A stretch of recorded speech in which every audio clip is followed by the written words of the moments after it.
Hi, everyone, and thanks for joining us for this edition of Beyond the Headlines. I'm Jenny Parker, the Chief Communications Officer here at American Promise.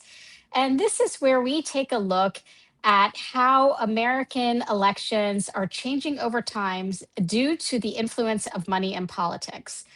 As always, I am joined by our Chief Program Officer and General Counsel, Brian Boyle. Brian, thanks for joining us. Hi, Jenny. It's great to see you as always.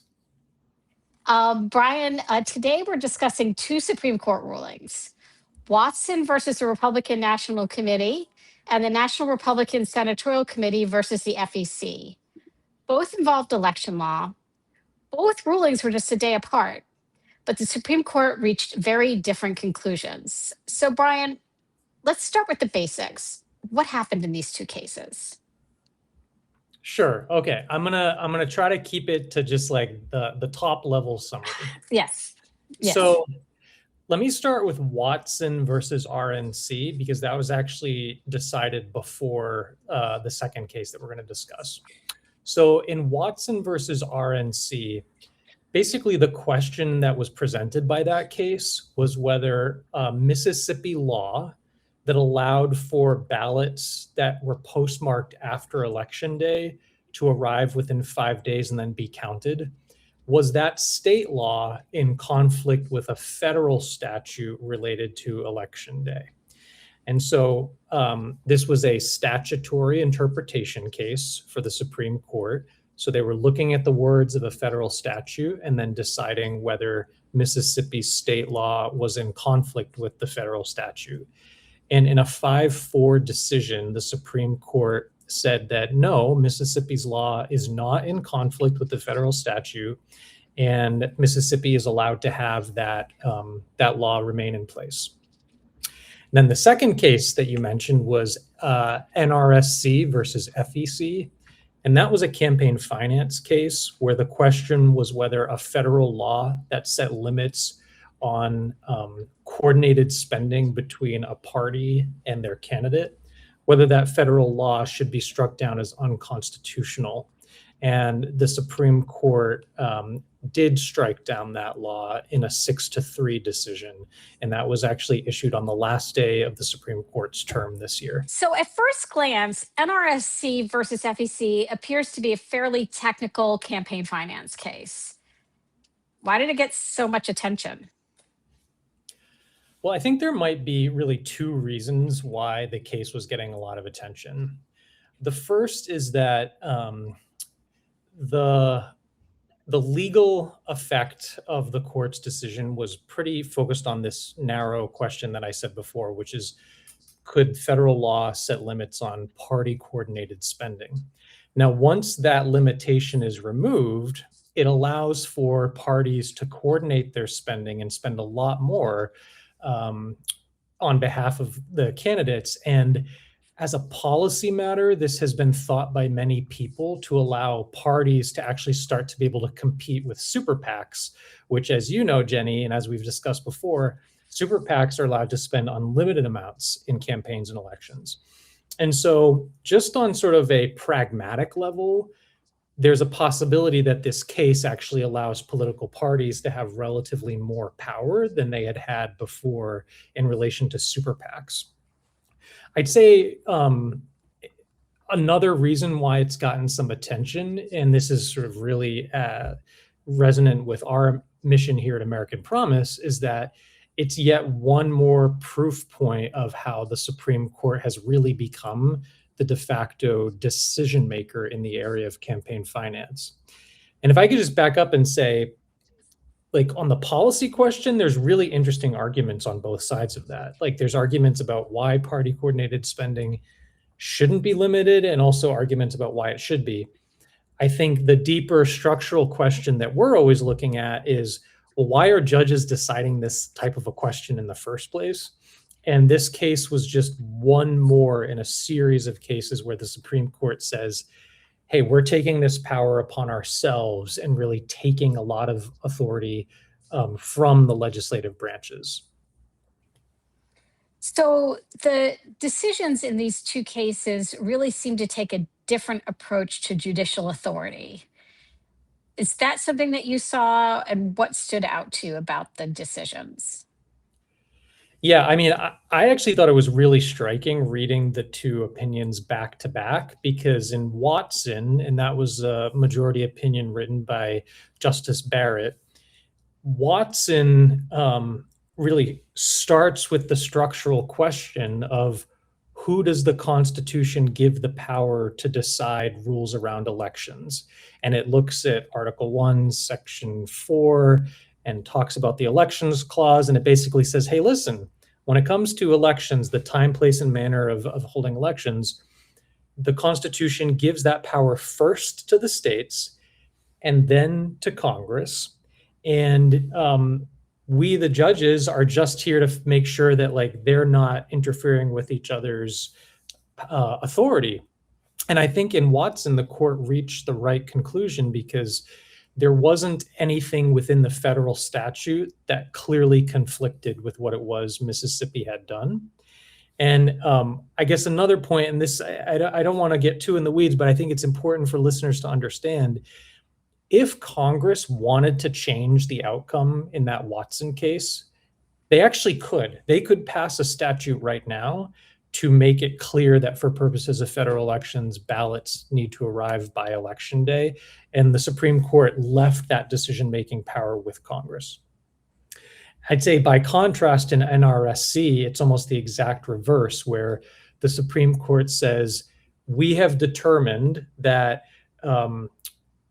campaign finance is an area where the judiciary is going to have final say over what you can and can't do. Now, of course, they say they're doing that as a interpretation of the First Amendment.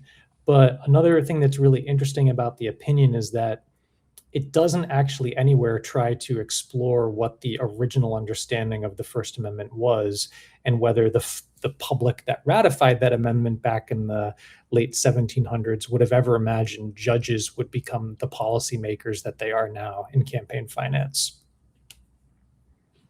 So, for people who may be just joining this series now or just getting up to speed, let's bring this all down to like the bare bones basics. So, this is why we can't just have Congress or legislators pass better rules for money in elections.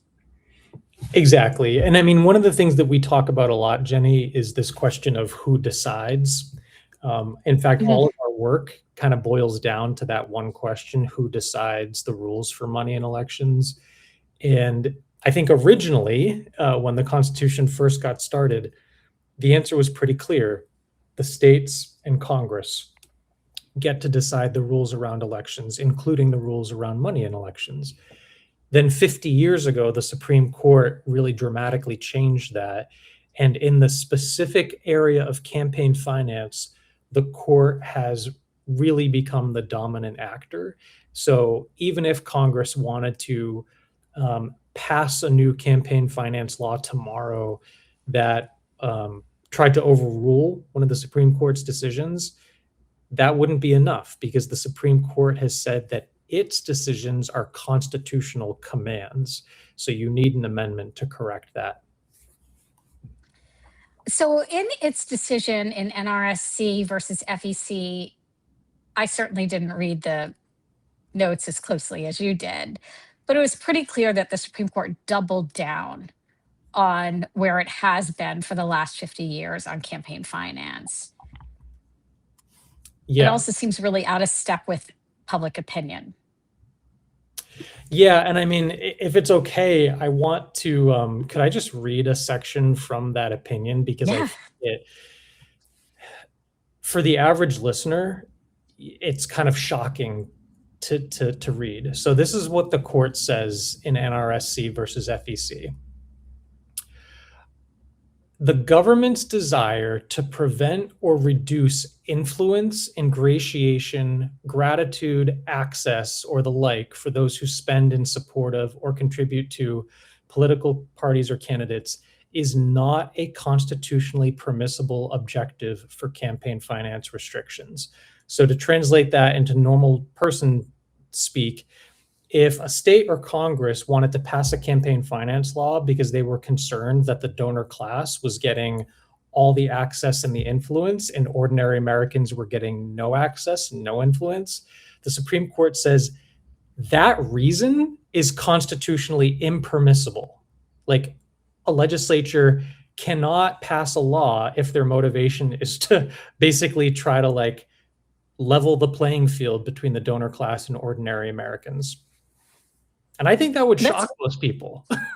It shocks me. I'm shocked right now. I'm shocked. Okay, so we've got a movement underway to address this. The Supreme Court is not going to suddenly change its mind on this issue.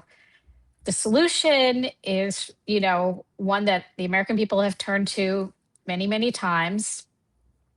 And that is to pass a constitutional amendment to restore the ability to set the rules to Congress, the state legislators, and the voters. Yep. Now, this movement actually started in the states. Correct.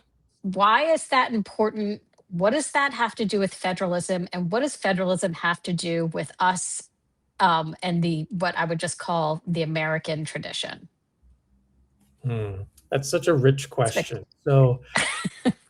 So I mean, the beautiful thing about the way that this system is supposed to work is that levels of government are supposed to be responsive to the people as close to the ground as possible. And so in your local community, in your states, when the people are crying out and saying, hey, this system isn't working for us, it makes sense that the first movers, the first level of government onto that will be at the state and local level. And I think that's why you saw states and municipalities passing resolutions saying, hey, we need a constitutional amendment to address this money and politics crisis. So that sort of bubbles up from the grassroots. And at American Promise, we have as our mission trying to support that movement, trying to help to translate that momentum out there in the states and bring it to Washington, D.C., which, by the way, is where I am today. Bring it to Washington, D.C., and get Congress to respond to the American people's call for a change. And this is, you use the word federalism, the idea that, different states might tackle things in different ways. That's the beauty of federalism, because when these states are passing resolutions calling on Congress to propose an amendment, they may have different ideas about what they're going to do with their campaign finance authority once it has been restored. And that is perfectly okay. In fact, that's a good thing. Mm-hmm. We want to deliver that message up here to the folks on Capitol Hill and get them to propose an amendment and then send it back to the states for ratification, because that sort of closes the loop and shows that the American people have really spoken with one voice on this issue. So when you take a step back and you take a look at these two cases, both about election law issues, both radically different approaches to judicial authority, what does it tell you about where we are today when it comes to money and politics? Well, candidly, I'd say there's a couple takeaways. One is that when I read Watson versus RNC, I'm actually heartened by the fact that there's a good number of justices who do seem to be looking at some of these election issues in structural terms and really trying to take seriously how the Constitution allocates power between different governmental entities. On the other hand, I'm disheartened at the court's approach in the NRSC case, although I can't entirely blame the justices because they have never been asked by any of the parties in this case or any other case to go back and revisit, the cases like Buckley versus Vallejo and to really investigate whether those cases ought to be revisited because they are inconsistent with the original meaning of the First Amendment. So maybe, if they get the question presented to them in the right way, they might reach a different conclusion. But for now, I think the takeaway is the court is not going to back down from its current approach. And so the clearest and the best and the most enduring way to solve this problem is through a constitutional amendment that, I believe the court will respect, right? If the Constitution gets amended and says, hey, this power goes back to the states and Congress to set the rules for money in elections, I believe that the justices on the Supreme Court would respect that allocation of power. All right, great. Well, thank you so much, Brian. I think this was a really interesting contrast of cases. Yeah, it's the end of the Supreme Court term is always kind of a fun time because you get so many really excellent and high stakes decisions coming out just before the 4th of July. So I'm grateful to our listeners to being willing to hear us talk about these cases, and I do think it's important to keep an eye on the work of the Supreme Court in these areas. Great. Okay. Well, thanks everyone for joining us for Beyond the Headlines. If you found this interesting or if you want to stay up to date with the latest in money and politics, be sure to give us a follow. Thanks so much. Thanks, Jenny. Bye. Thanks, Brian. Bye, everybody.